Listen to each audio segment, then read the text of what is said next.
আমি কিছুক্ষণ আগে আমার ফেসবুক পেজে স্ক্রল করছিলাম, তখন আসলে দেখলাম যে একটা নিউজ আসছে যে বিএনপির একজন সিনিয়র নেতা আমির খসরু মাহমুদ চৌধুরী তিনি বলেছেন যে যারা চাঁদাবাজি করবে এরা যেন দল থেকে বের হয়ে যায়। বিষয়টি হচ্ছে বিএনপি দল হিসেবে যে এরকম একটা বড় ইনিশিয়েটিভ নিচ্ছে সেটা খুবই প্রশংসার দাবি রাখে যে এই ধরনের স্টেটমেন্ট তারা অফিসিয়ালি নিচ্ছে বা গ্রহণ করছে। শুধু তিনি নয়, বিগত টাইমে আমি দেখছি বেশ কয়েকজন সিনিয়র রাজনৈতিক নেতৃবর্গ তারা এটা আসলে দিচ্ছে। এখন প্রশ্ন আসছে যে এভাবে কি আসলে ডিক্লারেশন দিয়ে বন্ধ করা পসিবল? সোজা কথা উত্তর হচ্ছে না। তাহলে কি করতে হতে পারে?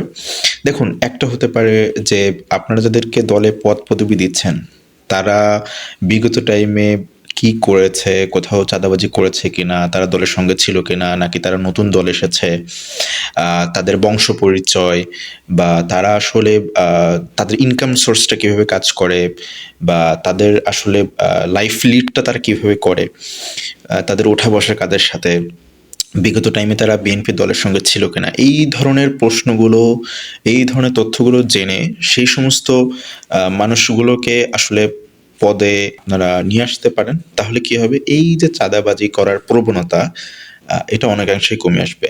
যে ব্যক্তিটিকে আসলে তার এলাকায় একটা মানুষ সম্মান করে, যে মানুষের নিজস্ব ইনকাম সোর্স আছে, সে নর্মালি অন্য একটা মানুষের চাঁদার টাকা নেওয়ার জন্য বসে থাকবে না। কিন্তু যার কোনো ইনকাম সোর্স নেই, যে আসলে বিগত টাইমে এক এক সময় এক এক দল করে আসছে, সে আসলে যখন পদ পদবি পাবে খুব স্বাভাবিকভাবেই এই ধরনের লোকগুলোই আসলে চাঁদাবাজি করার সুযোগ গ্রহণ করে যখনই তারা নতুন কোনো পদ পদবি পায়। সুতরাং আমার ব্যক্তিগত মতামত থাকবে এই সমস্ত মানুষজনকে দল থেকে আসলে ক্রস ভেরিফাই করা তাদের সম্পর্কে, যাতে ফিল্টারিং করা সহজ হয়।